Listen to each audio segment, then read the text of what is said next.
Hello everyone, I hope आप सभी लोग बहुत अच्छे होंगे और उतने ही अच्छे तरीकों से आप सभी लोगों की पढ़ाई चल रही होगी। तो इस वीडियो में हम लोग देखने वाले आपके मासिक मूल्यांकन के लिए इंपॉर्टेंट क्वेश्चन अगस्त माह के लिए, क्योंकि बहुत सी स्कूलों में हो रही है तो नहीं हो रही उन लोगों से भी मैं चाहूँगा कि वो जो इन लोगों की स्कूल में नहीं हो रही है मासिक मूल्यांकन, वो इन सभी क्वेश्चन के प्रैक्टिस जरूर कर ले, क्योंकि आगे आपकी जो है तिमाही पेपर होने वाली है। ठीक है, तो जिसमें इस टाइप से क्वेश्चन पूछे जाएंगे, तो अगर आपके स्कूल में हो रही है तो अच्छी बात है, आप इसके रिलेटेड क्वेश्चंस की तैयारी कर सकते हैं, और नहीं हो रही है तो आपको जो क्वेश्चन हम इस वीडियो में आपको बताने वाले हैं उन सभी क्वेश्चंस की तैयारी जरूर कर ले। तो पूर्णांक है भाई 25 मार्क्स का, और इसके लिए आपको मिलेंगे 40 मिनट की टाइम। तो जो भी क्वेश्चन हम बता रहे हैं आपको उसको अच्छे से नोट कर लो। ये आपको इसकी पीडीएफ चाहिए तो आप टेलीग्राम ग्रुप ज्वाइन कर लीजिए, हम वहां पर इसको भेजने की कोशिश करेंगे या भेज दिया जाएगा। ठीक है, तो अगस्त माह के लिए हम कुछ इंपॉर्टेंट क्वेश्चन देख रहे हैं एज अ सैंपल पेपर। तो आप लोग बस ध्यान रखेंगे इन क्वेश्चंस को, आपको ईमानदारी के साथ बैठ के पढ़ के देख लेना है।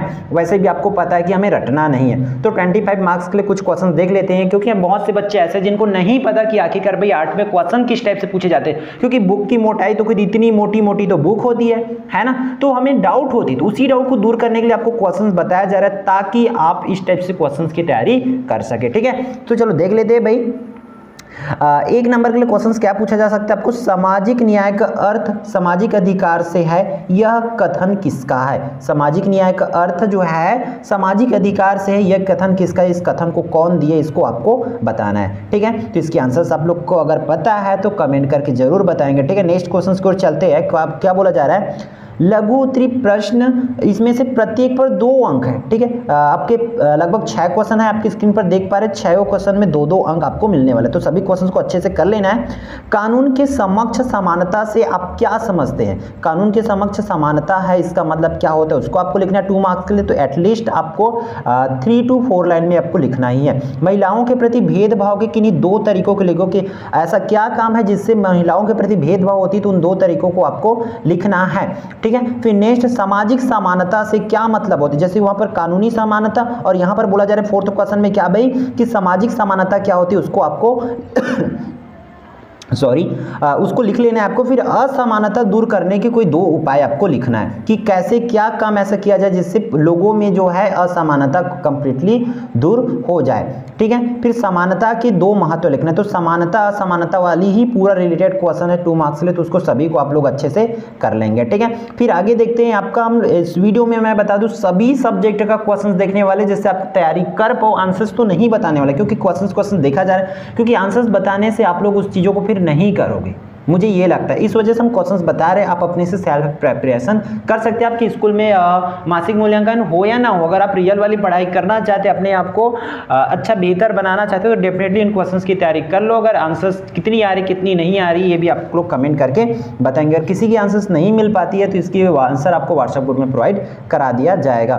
ठीक है, सामाजिक न्याय की विशेषताएं का वर्णन आपको लिखना है, कोई 6 मार्क्स के लिए। तो सामाजिक न्याय का कोई 6 विशेषता आपको लिखना है। फिर इसके अथवा में आपको इस टाइप से क्वेश्चंस पूछे जा सकते हैं, तो ये भी आपके इंपॉर्टेंट क्वेश्चन है। सरकारी नौकरियों और शिक्षण संस्थानों में लागू आरक्षण की व्यवस्था के औचित्य की किन्हीं 6 आधारों का विवेचना करना है आपको।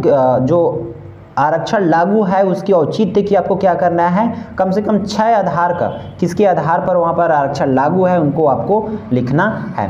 फिर 8 नंबर की क्वेश्चन है पुनः 6 मार्क्स के लिए, तो आपके स्क्रीन पर है इस तरीके से। संसदीय व्यवस्था में कार्यपालिका को नियंत्रण में रखने के लिए विधायिका को बहुत से अधिकार दिए गए, तो किन्हीं 6, मतलब संसदीय कार्यपालिका को नियंत्रण करने के लिए विधायिका का जो अधिकार है उन 6 अधिकारों को आपको वर्णन करना है, समझाना है।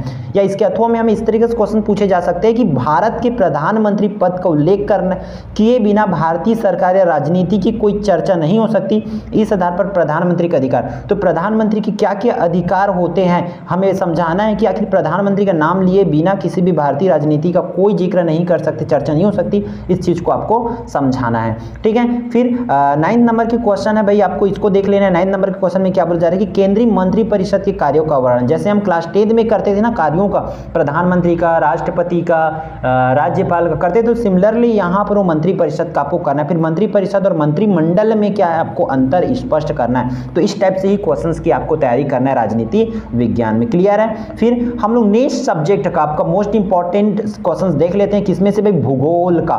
ठीक है, आपके मासिक मूल्यांकन माह अगस्त का किसमें, जो कि 25 मार्क्स का आएगा।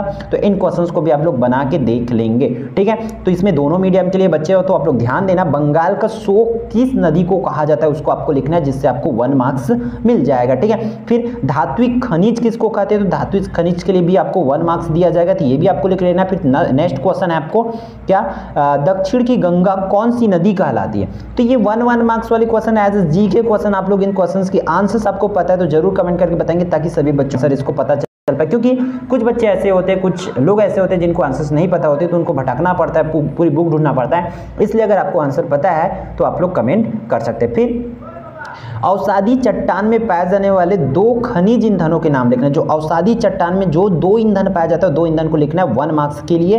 फिर यहां से भाई आपका 3 मार्क्स वाले क्वेश्चन स्टार्ट होते हैं, क्वेश्चन नंबर 5 से। क्या बोला जा रहा है कि उत्तर भारत एवं दक्षिण भारत की नदियों में अंतर लिखना है, कि उत्तर भारत की नदी और दक्षिण भारत की नदी, इन दोनों नदियों में क्या अंतर होता है। तो 3 अंतर लिखेंगे, तब जाके आपको 3 मार्क्स इसके लिए मिल जाएगा।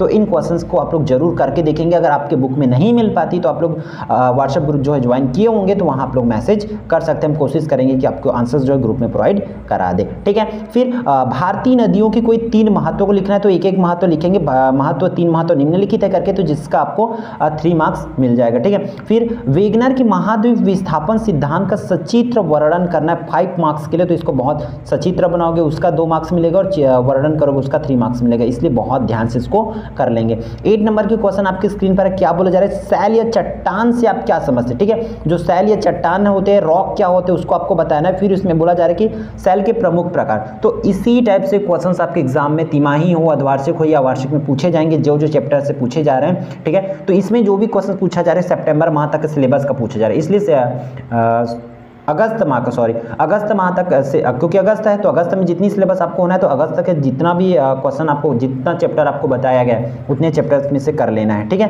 फिर हमारा ये वाली क्वेश्चंस देख लेते हैं। संक्षिप्त टिप्पणी लिखना है गंगा अपवातंत्र पर, सिंधु अपवातंत्र पर, ब्रह्मपुत्र अपवातंत्र पर। तो इसके सहायक नदी कौन कौन से है, सिंधु की सहायक नदी कौन कौन से है, ब्रह्मपुत्र की सहायक नदी कौन कौन से है, उन सब चीज़ को आपको एक्सप्लेन कर लेना है। क्लियर है। तो ये रहा आपके भूगोल के 9 इंपॉर्टेंट क्वेश्चन, जो कि प्रीवियस ईयर में इस टाइप से क्वेश्चन पूछे गए थे, जिसके पॉइंट ऑफ व्यू से आपको बताया जा रहा है। ठीक है, फिर इतिहास की क्वेश्चंस देख लेते हैं कि भाई आपका हिस्ट्री में जो है किस टाइप से क्वेश्चंस पूछे जा सकते हैं। तो हम लोग 11वीं इतिहास की क्वेश्चंस देखने वाले, आपको पता है अगस्त माह की। ठीक है, तो चलो देख लेते हैं फिर इसमें से किस टाइप से क्वेश्चंस आपको करना है। पहला क्वेश्चन भाई अति लघु उत्तरीय है, सिर्फ एक क्वेश्चन 1 नंबर मिलेगा। इसको क्या करना है, आपको बताना है कि पेपाइरस क्या था, पेपाइरस क्या है। तो आप लोग इसकी आंसर कमेंट करके बता सकते हैं भाई। फिर नेक्स्ट, रोम साम्राज्य विश्व के किन किन महाद्वीपों का विस्तृत था, मतलब रोम साम्राज्य जो है किन किन महाद्वीपों से मिलकर बनाया गया था, उसको आपको लिख लेना है। क्लियर। फिर थर्ड क्वेश्चन बोला जा रहा है क्या भाई, कि भूमध्य जो है, ठीक है, भूमध्य सागर को रोम साम्राज्य का हृदय क्यों कहा जाता है, जो भूमध्य सागर उसको रोम साम्राज्य का हृदय क्यों कहा जाता है, तो उसको लिखना है। फिर अगला क्वेश्चन क्या बोला जा रहा है कि सम्राट त्राजान के स्वप्न भारत की विजय के बारे में आपको लिख लेना है। तो ये आपको डायरेक्टली आप लोग बुक में देखेंगे तो आपको सीधा सीधा टॉपिक से है, टॉपिक से क्वेश्चन पूछे जा रहे थे, इसलिए आप लोग टॉपिक को क्लियर करते चलेंगे जो भी टॉपिक है। फिर यहाँ से क्वेश्चन नंबर 5 अंक वाली स्टार्ट होती है, जिसकी शब्द सीमा 150, मतलब लगभग आपको 15 से 16 लाइन में इसको एक्सप्लेन करना रहेगा। ठीक है, फिर क्वेश्चन क्या है इसको देख लेते हैं भाई। क्वेश्चन को डिस्कस करना बहुत जरूरी है कि क्वेश्चन क्या बोला जा रहा है। चौथा क्वेश्चन कि रोमन साम्राज्य जो है, ठीक है, कौन सा क्या बोला जा रहा है कि रोमन साम्राज्य के पतन के किन्हीं 4 कारण को लिखना है। रोमन जो साम्राज्य पतन क्यों, उसको लिखना है। फिर विचार कीजिए कि रोम साम्राज्य का पतन नहीं होता तो विश्व की परिस्थिति कैसे होता, पतन के कारण बताना है। अगर पतन नहीं होता तब इसकी स्थिति कैसा रहता, वो आपको एक्सप्लेन कर लेना है। क्लियर है। फिर आगे इसके अथवा में क्या क्वेश्चन दिया हुआ है भाई, आपके इतिहास में देखो, इस तरीके से पढ़ लो इसको। अगर सम्राट त्राजन भारत का विजय प्राप्त करने में वास्तव में सफल रहते, मान के चलो जो है सम्राट त्राजन जो है वो जीत जाते, यहाँ विजय प्राप्त कर लेते, तब होते और रोम वासियों को इस देश में अनेक सदियों तक कब्जा रहा होता तो आप क्या सोचते भारत के वर्तमान समय कि देश के किस प्रकार भिन्न होता? मतलब अभी और उस समय अगर हम उस टाइम अगर त्राजन जीत जाते तो स्थिति कैसी रहती, उसको अपने वर्ड्स में आपको समझाना है। ठीक है, फिर आपको विश्व मानचित्र में निम्नलिखित को दर्शाना है। ठीक है, एग्जाम में आपको भूमध्य सागर, रोम, फाशन की खाड़ी, लाल सागर, सीरिया, इन सब चीज़ को एक्सप्लेन करना है, या इसके और में ये दिया हुआ है, तो इन सब चीज़ को अच्छे से देख लेंगे आप लोग। किसको किसको? सहारा मरुस्थल, मिस्र, मैप दिया जाएगा आपके एग्जाम में। ठीक है, एड्रियाटिक सागर, मोरस्को और कुस्तुनतुनिया। ठीक है, इसको आपको कर लेना है, दर्शाना है। ठीक है, फिर हमारा लास्ट क्वेश्चन है 6 नंबर, इसमें देख लो 6 नंबर का क्या है, रोमन समाज और अर्थव्यवस्था को आपकी दृष्टि से आधुनिक दर्शाने वाले आधारभूत अभिलक्षणों को क्या करना है, लिखना है, वो भी कोई 8। या इसके अथवा में है विश्व इतिहास को रोमन सभ्यता को समझाइए, विश्व इतिहास को रोमन सभ्यता को समझाइए, मतलब उसमें 8 पॉइंट में आपको समझाना है किसको, रोमन सभ्यता को, कि किस तरीका से है। क्लियर है? तो ये रहा आपका तीनों सब्जेक्ट का इंपॉर्टेंट क्वेश्चन। किसमें से भाई हमने आपका कौन सा सब्जेक्ट का दिखा है, आपको हिस्ट्री का दिखा दिए। ठीक है, भूगोल का दिखा है, भूगोल को दिखा दिए, और हमने आपके बाकी भी सब्जेक्ट का दिखा है, जैसे कि 3 मेन सब्जेक्ट होते हैं उसको दिखा, और हिंदी इंग्लिश की तो वीडियो आपको सेपरेट मिल ही जाएगी। तो आप लोग इन क्वेश्चंस को जरूर करके देख लेंगे, और इसके आंसर्स आप बना लेते हो तो आप चाहो तो हमसे चेक भी करा सकते हैं, वो हमें व्हाट्सएप में भेज सकते हैं। ठीक है, तो फिर मिलते हैं आने वाले इंपॉर्टेंट वीडियो में। ये वीडियो आपके लिए यूजफुल होगा तो वीडियो को लाइक करेंगे और अपने दोस्तों जरूर करेंगे। और अगर आप लोग व्हाट्सएप ग्रुप ज्वाइन करना चाहते हैं तो वो कर सकते हो, उसकी लिंक आपको इस वीडियो के डिस्क्रिप्शन से मिल जाएगी। ठीक है, फिर मिलते हैं आने वाले इंपॉर्टेंट वीडियो में।